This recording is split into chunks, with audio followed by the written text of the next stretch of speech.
This video will share a new scanning mode to optimize scanning for shiny and reflective surfaces. This mode is available for the CS3700. This will save time by allowing a practitioner to scan the surface without the use of additional powders, liquids, or microetching to dull the surface. The intended workflow is to capture your desired impression, either full arch or quadrant,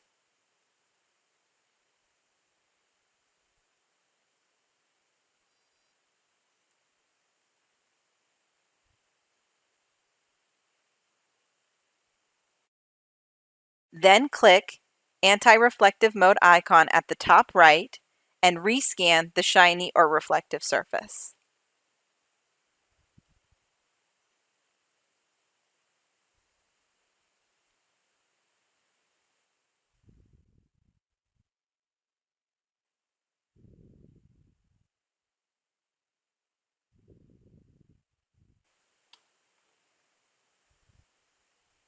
Please note that it is not intended for this mode to scan the entire digital impression, only the shiny or reflective surface.